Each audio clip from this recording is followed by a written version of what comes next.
All right, Alex is out. He's in Ibiza. God knows what he's actually up to at this given time. It is 9 o'clock in the morning, so hopefully he's just leaving one of the clubs. So I'm stepping in as host. So we're going to kick off straight with what you need to know over the past week of what's happened in crypto. So an Ethereum ICO participant who shelled out just $104 to purchase ETH transfers all of his tokens out after 10 years of dormancy.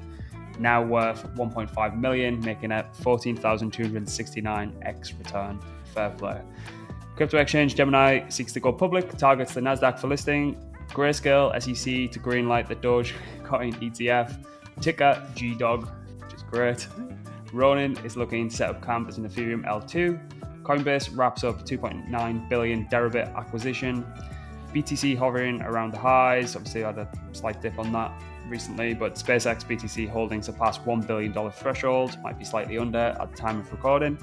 Crypto platform Bullish, which I'd never heard of, makes its debut on New York Stock Exchange under the ticker BLSH.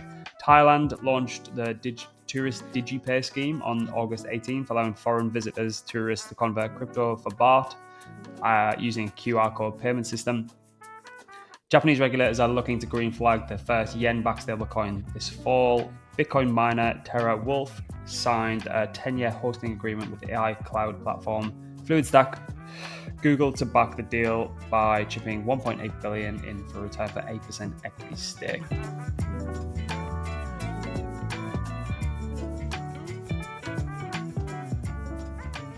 Anything on those, gents? I do love the Dogecoin ticker GDOG. They could have went BDOG, which I thought would have been pretty cool as well. But anything out of those before we get into the main topic of discussion today? The Google acquisition as well, they upped that to 14% stake today as well. So it's quite a decent one. As you said previously, it's to do with data centers as well. Yeah.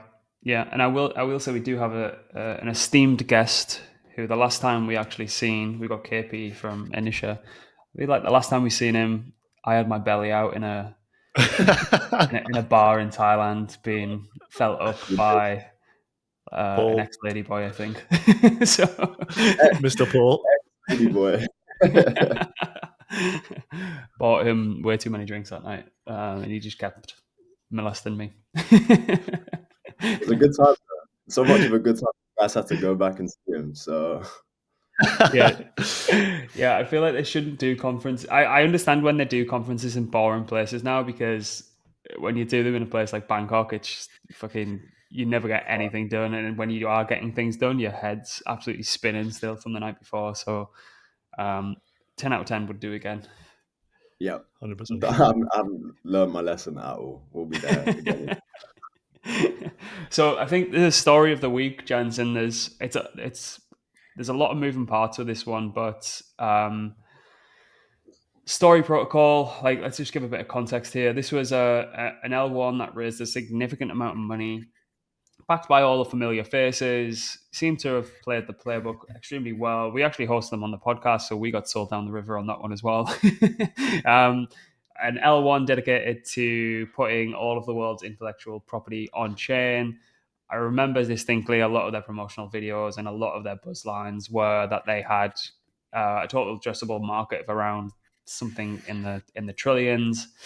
And then more recently, I think once the founder cliff has begun to unlock, we've seen that Jason, who has a co-founder at Story, has said, "See you guys, I'm going back. I need to go back to the AI space and scratch these itches that I've got." So yeah, it's kind of like thrown up a lot of questions. I still think, just to caveat this by saying, we probably don't really know the full story of what's going on under the hood, but at the same time, the chain created on the 16th of August $17 in fees. And it's more of like a much wider question of, obviously he's just funding the most stupid ideas. Is it negligent? Is it because they've got too much money? Are these founders running a specific playbook? So yeah, guys, we'll go with you first. Surprised, or just general thoughts, I suppose? I'm kind of surprised at the duration post TGE at which he's bailed, really, to be honest with you. It's pretty swift. But this is one of those that I think is kind of like the ICP of last cycle, where you see protocol come out, huge FDV. I think it's still at like 5.6 FDV. That's $1 billion. I can imagine the likes of Crypto Condom lining this one up for a generational short opportunity during the bear market.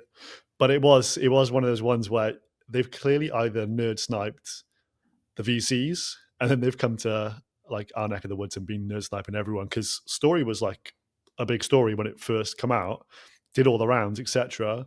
And as you were saying, they're like touted this like 70, $80 trillion intellectual property asset class, and we're going to tokenize this all, bring it on chain, yada, yada, yada. But underneath the hood, there was no real business there. As you can see from like the on-chain data and all the metrics, they haven't kicked off and done anything. So it's kind of like they sold us the idea and then there's been no follow through. And clearly when the founder leaves, he's probably not, he's not really expecting that this thing's going to turn around and start printing mass fees from here. So I think we've just generally been nerd sniped, and just highlights the fact that VCs got a lot of cash to burn and not necessarily putting in the right places. I do agree.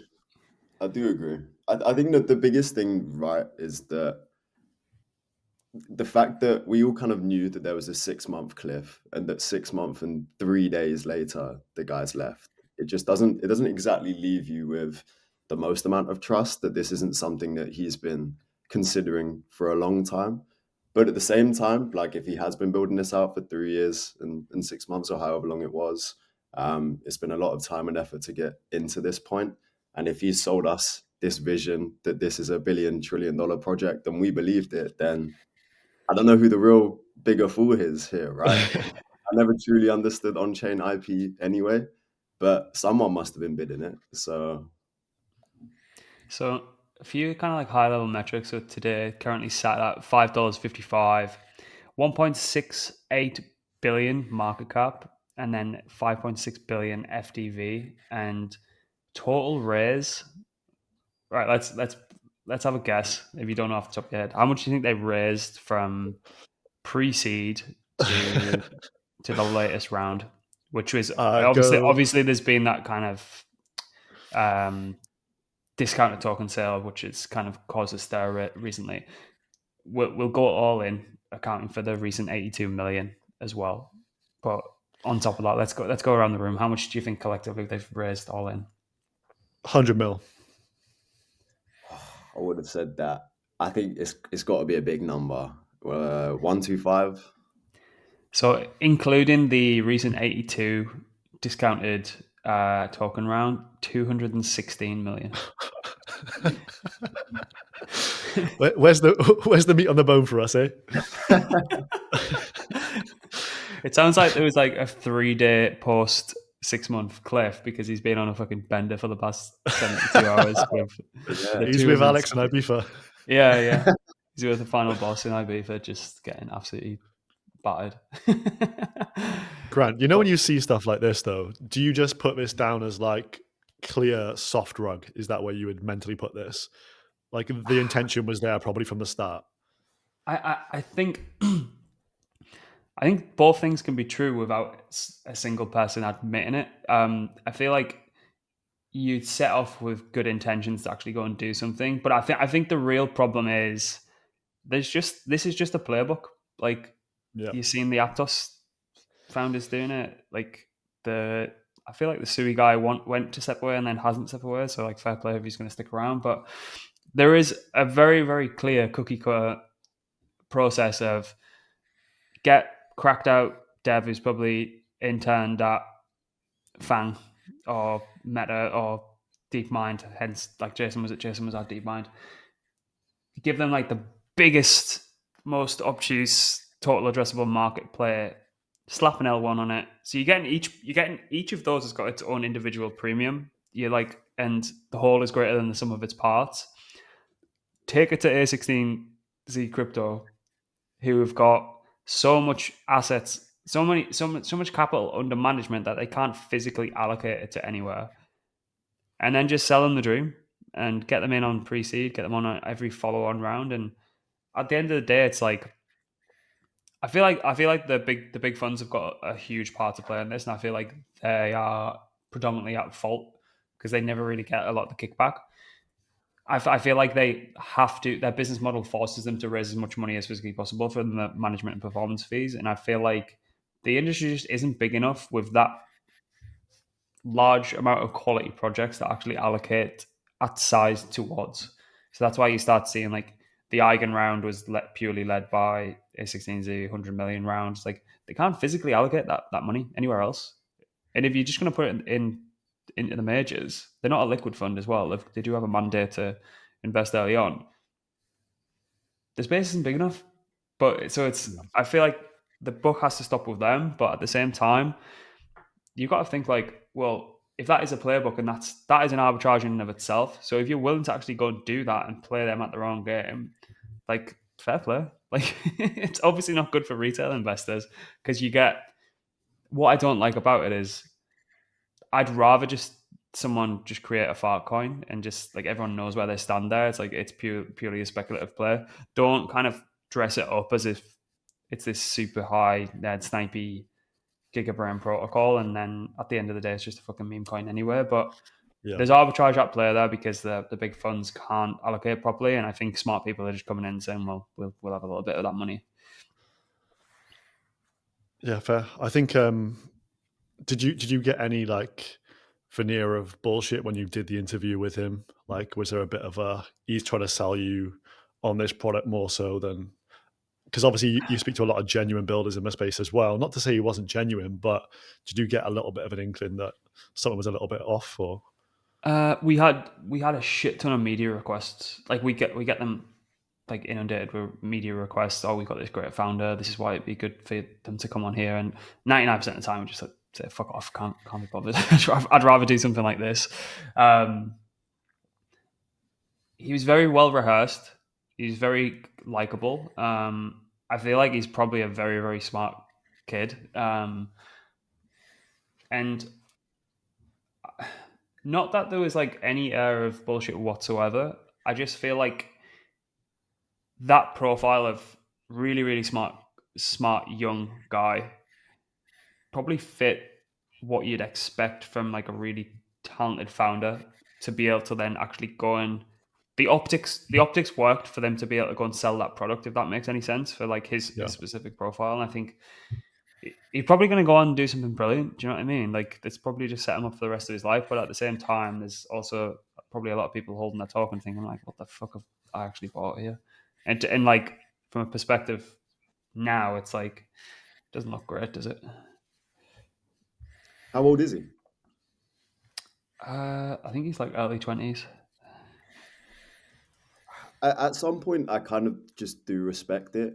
Not necessarily like just extracting as much liquidity from the space as possible. But like you said, like if he's come from this AI background, he doesn't give a shit about crypto, right? Like he's come into this space knowing that that is the playbook. There is a playbook here.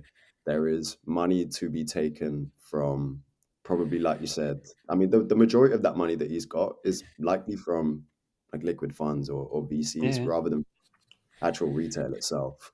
So I think there's an argument to be had where he's just gone to a new industry where, you know, he's got no kind of loyalties or allegiances, taking a load of money from it. And now that he's young, like you're saying, like very successful and very intelligent, he can just bring that money into AI and genuinely take off and do something maybe meaningful for the world. That's my like one redeeming factor. Like if he takes this money and actually tries and does something with it, other than just launch another grift, then and you best he believe can you'll get funded immediately. Yeah. And it'll probably be some like AI robotics layer one. Oh, it's definitely a robotics play. Robotics, like the thing is, robotics is so funny because robotics is like the ultimate mid-curve player in the sense that everyone who talks about robotics feels like they're the only person talking about robotics when everyone is talking about robotics. So also this is I suppose this is a wider question.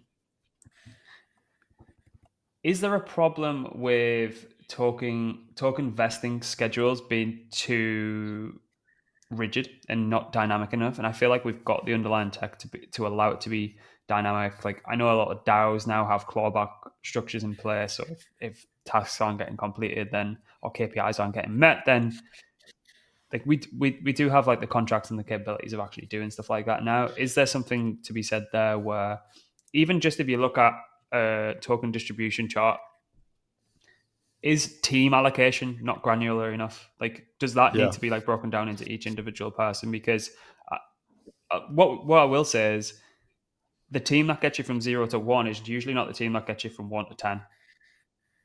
So there is that as at play as well, and I feel like there's probably a bit of a wider question there.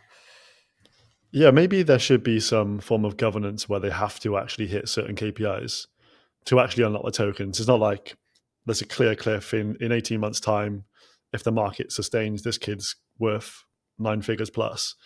Like that shouldn't just be a fine line of off and on switch. Like I think there should be something in play where they have to hit certain parameters, and maybe we do have on-chain voting around it, and then the team unlocks a smaller percentage rather than having these static kind of cliffs that you're seeing. Like most people have got the same 3 or 4 year vesting cycle. Like a lot of them are exactly the same playbook. So there seems to be that blueprint out there. I think that does need to be changed up somewhat. But I'd like to see more tokens come to market with the bigger free float as well. I think there's still a lot of stuff that it was really bad with the high FTV, low float. We've seen this cycle, it like taper down. It was like sometimes we were seeing like 5%, 10% initial float, and that seems to be like 25, 30% now. But I think a lot more tokens should be on the market, like the majority of them from the get-go, and then have people actually share in potential upside. Because even if you think that this is going to be a banger protocol, if it's launching, it launched over $1 billion day one. I think all the initial price action, I can probably see what the chart looks like in my head right now without opening it up. Like everything happened before it hit public, and then we're not left with anything to trade anyway. So there's obviously still issues, and I think this cycle's been about trying to figure out how to launch tokens effectively. I think we'll get there eventually, but this cycle's been a lot of feeling that out. Yeah, I think I do agree. I think, excuse me, I think the thing with KPI based token distributions, though, is that you can often fall into the same trap of those KPIs being based just on relative market performance as well, right? Like imagine that your KPIs are based on revenue, based on TVL, based on if you're an L1, like amount of teams that come and build on your layer one. Some of these can be easily gamed. Some of them are completely down to like things that are not up to you and not really performance based incentives. It's literally just like how well does the market do, or how good is, even just in terms of like your internal vertical within crypto, like how well is that doing at any certain period. So I think it's easy to say like, yes, this does make sense and would be obviously much better and a step in the right direction. But I think actually fleshing them out and getting, again, like some of these, they're founders, right? Like they're founders of their own protocol. So now you have to argue with the founder of the protocol that you work for on their KPIs for them getting their tokens. Like at some point, there'll be a lot of ego involved where it's like, well, fuck you, this is mine. Right? Yeah, I suppose we have seen things like accelerated vesting. So, and again, we're not in 2017 anymore where these things just like weren't even a possibility. I think we do have, even if it's down to like a social oracle like Kaito or something like that.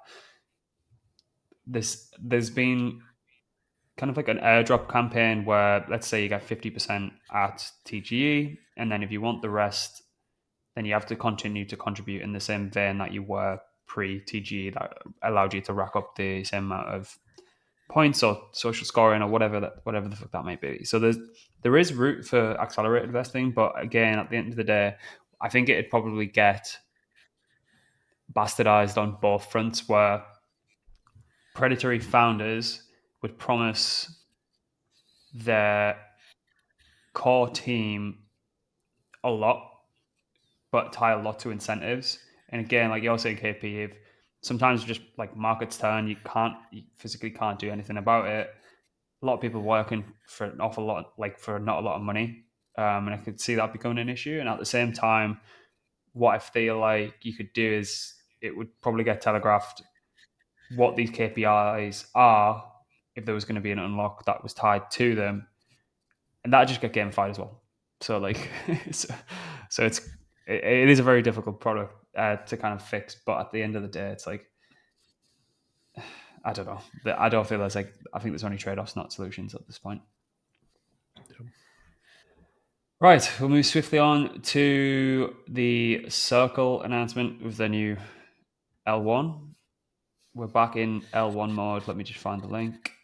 So Circle have announced the ARC blockchain with USDC to be used as native gas. We're starting to see this strange pivot, and I suppose this is quite topical for our guest today and their kind of idea between app chains becoming a reality. Either people are going to L1s, they're realizing maybe L2 is not the preferred stack for them. Everyone wants to control their own shit. So ARC, a layer one network built around USDC, felt like it was the right time to do this. It also feels like there's probably 3 or 4 tether-based chains that are launching quite soon as well. So we're starting to see the likes of the big boys come in, and then we've obviously seen Stripe as well come into the arena with their own network. So what are we thinking?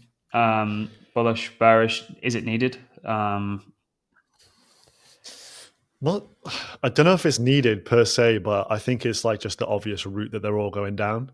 And kind of like, if your competition's doing this, then there is pressure on you to also follow suit and have, obviously control over said chain. So I would think that this probably helps maybe prop up stock price a bit as well, having these additional bits, like we've got our own chain. It seems like this is the year of everyone having their chain. Like you said, we got ARC here by Circle, Tempo by Stripe, Stable Plasma by Tether. I don't know what the other ones are called, but there's big moves being made here. But I think in terms of reading into this one, the target audience is like, this is going to be a very compliant chain. Institutional adoption, I think, is the name of the game around this. So you're going to see maybe this is the USDC Fed chain. And this, so you tell me like, there's going to be no meme coins on here. If there's meme coins on there, they're going to be blacklisted straight away. But I think Circle moving from like stablecoin issuer to full stack financial infrastructure provider here is just kind of like an obvious playbook that they're going to follow through with. And they've talked about, like, I think invoicing, payments, treasury management, things like Forex on there as well. So yeah, I think it's just an obvious play for Circle to go down this route and trying to eat away at some of the USDT dominance that is prevailing in the industry right now. So we'll see how this one plays out. But yeah, I think it's probably bullish for people like Chainlink.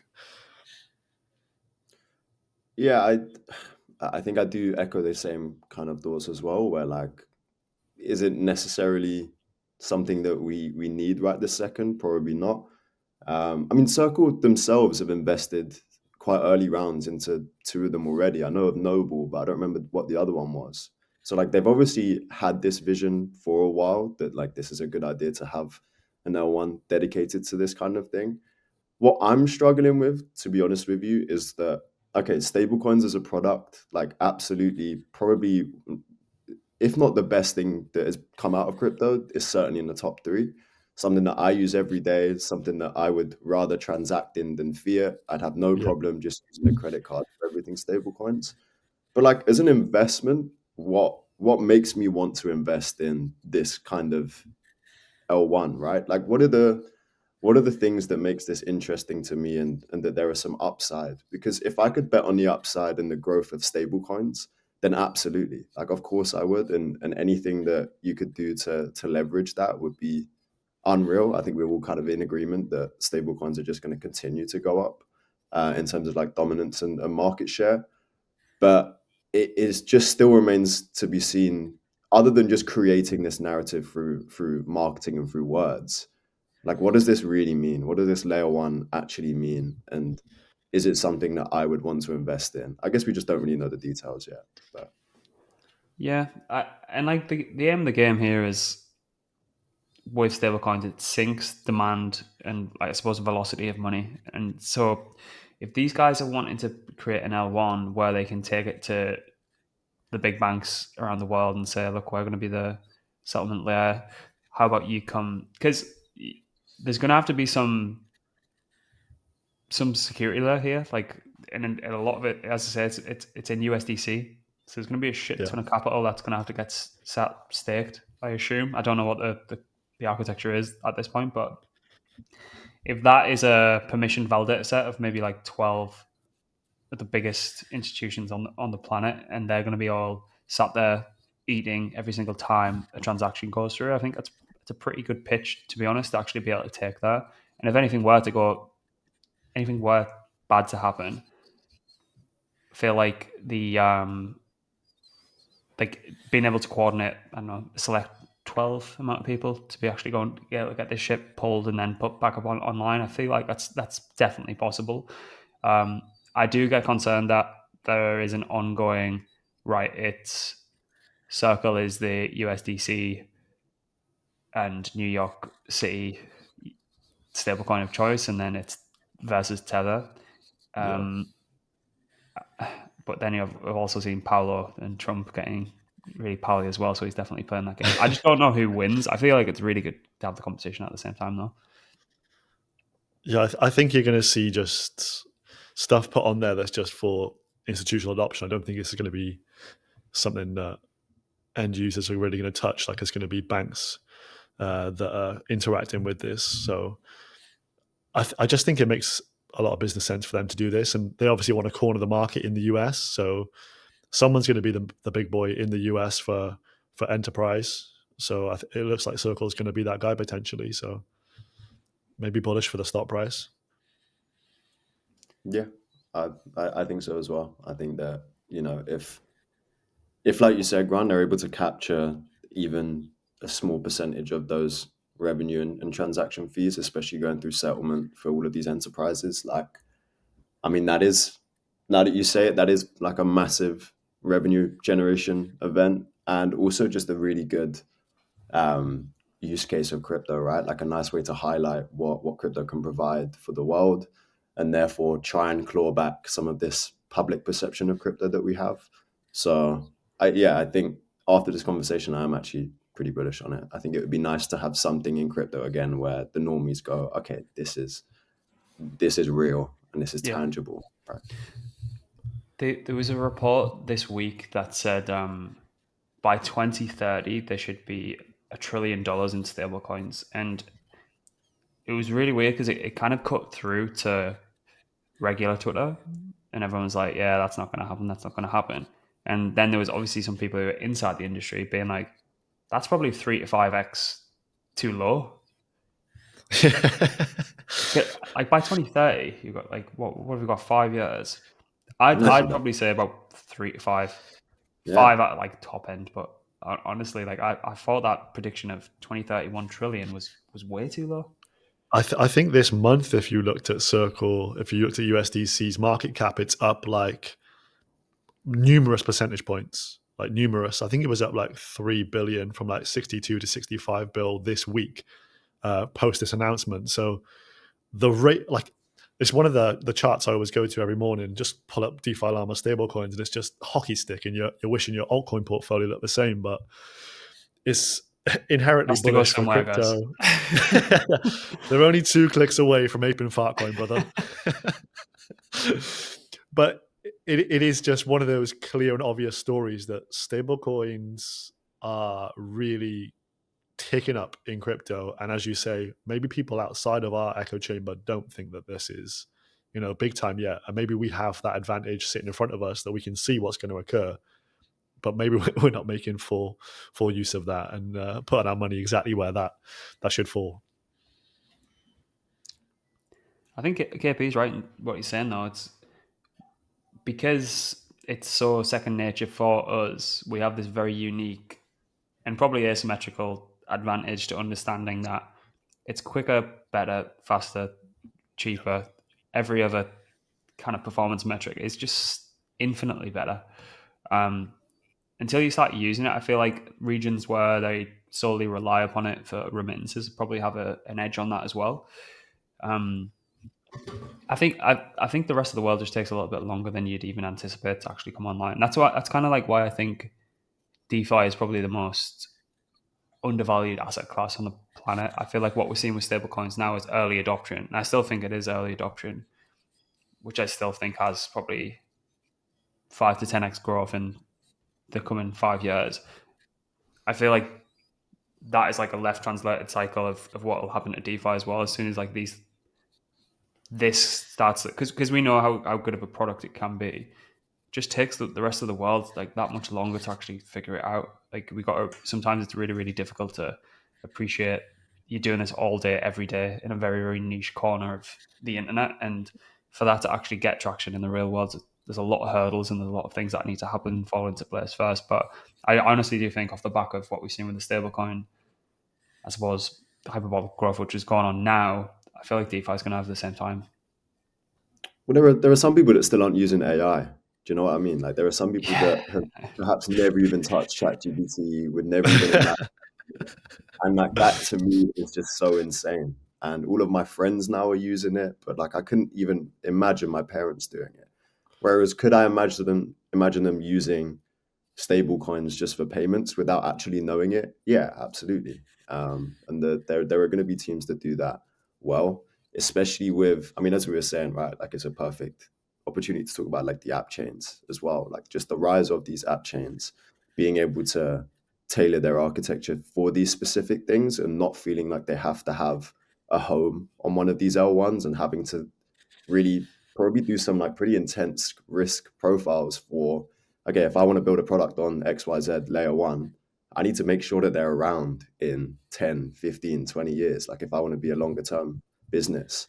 So I think that's one side of the app chain thesis that perhaps people maybe didn't consider until now as well, where you've got all of these almost privatized app chains, like these app chains coming from enterprises and big businesses who are just saying, well, I want to own this stack because I don't want to pay rent to the layer one. I want to hold all my fees. I want to tailor the architecture to be however I want it to be.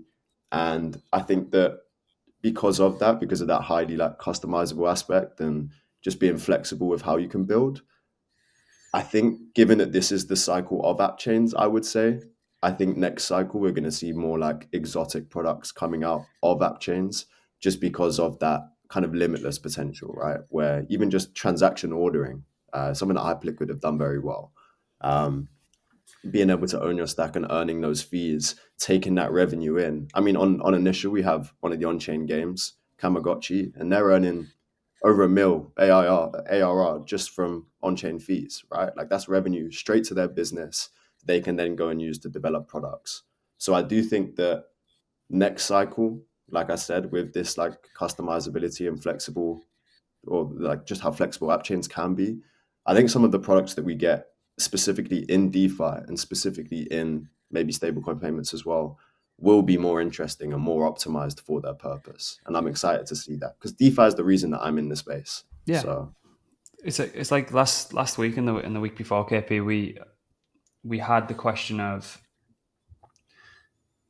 if institutions come on chain, will they be going to Ethereum or Solana? And basically the consensus was, yeah, they might have some assets on those chains, but that there's too much jeopardy for them not to control their stack and have like granular control over absolutely every aspect of what they're building there. And then the week after, which was really, really timely, we've seen the Stripe announcement. We've obviously seen Circle with Arc. So it's thrown up a shit ton of questions, and I don't really know the answer because it seems like now the design decision is go and build your own L1. People are kind of semi-neglecting L2s, or go and build an app chain with, and it obviously falls into your guys' playbook perfectly because not everyone is going to have the want, requirement, capital, or capability to go and build their own L1 as well.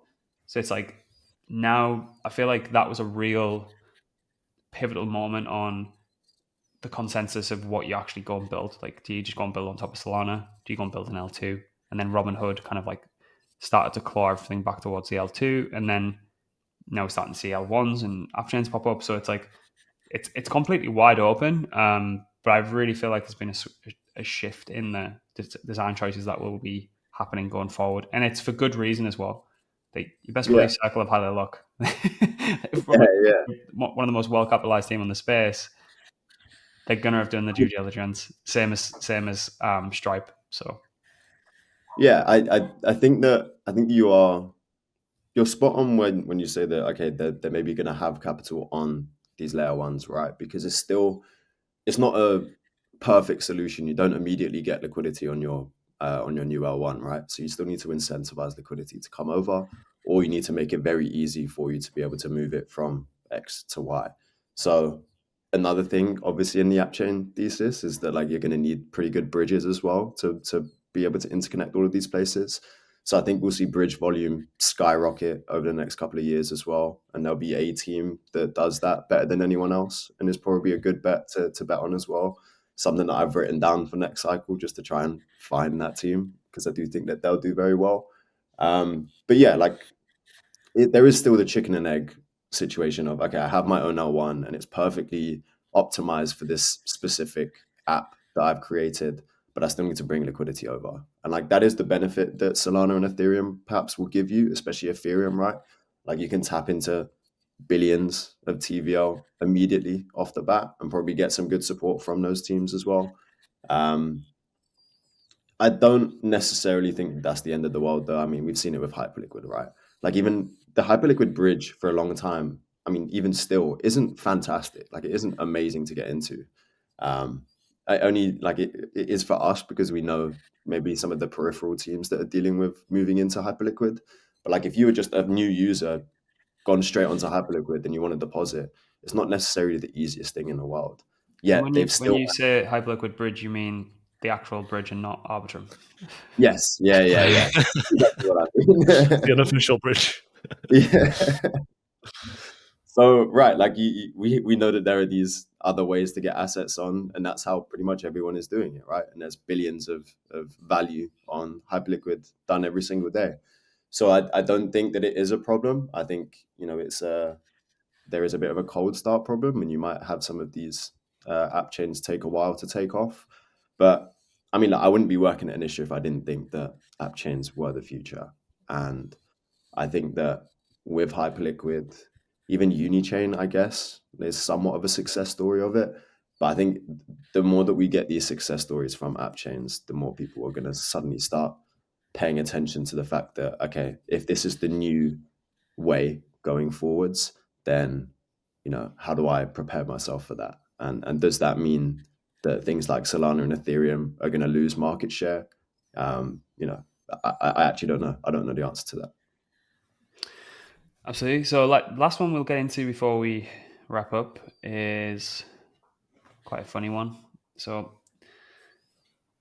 MetaMask is launching a stablecoin as well. So, after years of not doing anything, and Rabbi coming along and just kind of like eating their lunch, they have decided to shift towards launching this mUSD, which I believe is so it's produced by the M to the power 0 team, who have been producing quite a lot of I suppose out of the box stablecoins, dependent on what team specifically like around them. But yeah, I mean, I don't know how much there is to get into on this one. I suppose there's more of a story of, did MetaMask really just knee jerk after the point that Rabbi have completely run rings around them at this point, and then they've realized, oh fuck, what should we do to kind of gain some? They could just drop a token, that'd be great. So they are dropping a token, and to add insult to industry, it is a stablecoin. I think they're just going to come after that T-bill yield that they can get from issuing the stablecoins. Really, that's about it. But I was quite shocked to see they still got around 30 to 40 million monthly actives, apparently. So a lot of people haven't, bent the knee and moved on to newer pastures. But yeah, like the likes of Rabbi and Phantom this cycle have just been streets ahead with adopting new chains and having like social elements or having measures in place to try and protect the users from rugs and malicious activities, etc. Like, surprised so many people are still actually using MetaMask at this point, but I don't know whether we'll see, because obviously MetaMask is Joe Lubin consensus products. Obviously Lubin's buying up all the ETH via Sharplink at the moment. Maybe they're going to cook something in the background here and try and get MetaMask front and center once more. But I think just looking at those stats, though, if they do have 30 million monthly actives still, a lot of people haven't tried new stuff. So if they do bring out new products, they obviously integrate, I think, Sol this year, didn't they? Sol and Say, I think it was. Maybe there's going to be some traction here, but I do feel like they've just fumbled the bag from last cycle. Everybody was using MetaMask, and now it's like last-ditch efforts. What else can we tack on here? Yeah, it does feel like, I mean, it's a very obvious just T-bill farm, but I'm kind of struggling to see, like, why would I use this stablecoin over something else? So it'd be interesting to see what incentives they provide for it. Perhaps it's even just holding it in the wallet will give you a small percent APR or something like that. But I mean, their key goal here is going to have to be just DeFi integrations, right? Like, how many places can they get to integrate this stablecoin? Boost that TVL, juice it as much as they can, and then just hit 4 or 5% on the T-bills, whatever it is these days. If they can get it to even like $1 billion, that is a very successful product, and they're making shitloads of money for it. I don't know that. I mean, MetaMask, like you said, just has such a bad name in the industry already from all of the heavyweights, and they're the ones that are most likely to still be using DeFi, in my opinion. So I just don't know how many people are going to want to use it. But I mean, yeah, it all just depends on these incentives that they bring. And are those incentives going to outweigh like the T-bill revenue that they're getting? It's going to be the cold start is going to have to be overcome somehow. So it's either they do what PayPal did, where they basically incentivize with dollars. They were reducing a lot of pools by just incentivizing with more PYUSD, or they run a kind of MetaMask app campaign where in-app swaps, in-app deposits is like a continual like points program based off the back of that, and then they like the use of mUSD contributes to it as well. They could potentially do it like that way. They haven't obviously blown the load with the token yet, so but we haven't really seen if past performance is anything to go by. We haven't really seen anything that would be contributing towards that theory. I don't think the rivals in the industry are shaking in their boots at this one particularly, I think the ticker mMUSD has to be the way, surely. Yeah. So you're not going to be doing any MetaMask swaps to try and farm the airdrop? No, I'm good, thank you. Can you remember when BitBoy was launching a lot of rugs? And everyone was laughing at him because he was doing MetaMask swaps when he was like, and he approved that one token. He was like, "Why can't I sell it? This is a scam." So he's just going to MetaMask and just like smashing it in with 35% slippage and about 6% fees in the wallet. Been in the industry for 10 years, by the way. Yeah. Great. Well, KP, is there anything you want to leave us with? Like, what's next on the horizon for Anisha? I know you guys have been doing great, so yeah, leave the audience with some meat on the bone there. Yeah, absolutely. Well, yeah, as we've been kind of speaking about today, I do work for Anisha, part of the ecosystem team. Means that I get to work with some of our amazing app chains. On Anisha, we have anything from meme coin launchpads and battles to NFT marketplaces. We have 2 on-chain games that are doing very successfully creating enough revenue to sustain them. So they must be doing well enough. They're very fun to play. And then, of course, like the DeFi building blocks as well. So we have a nice, like fully fledged ecosystem. We're currently working on improving bridging down to like near millisecond times. We're going to have a new app widget that comes out soon that is going to just very easily tell new users like where they should go in the Anisha ecosystem. Kind of like a passport as such. Like you immediately come to the Anisha ecosystem and it's like, what is new?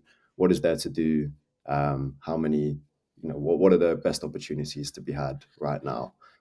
So that's going to be a nice and interesting thing.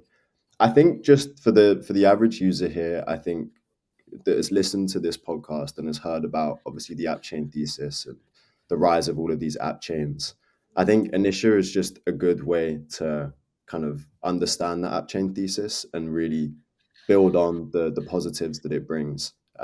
Because we truly do believe that most apps should be app chains.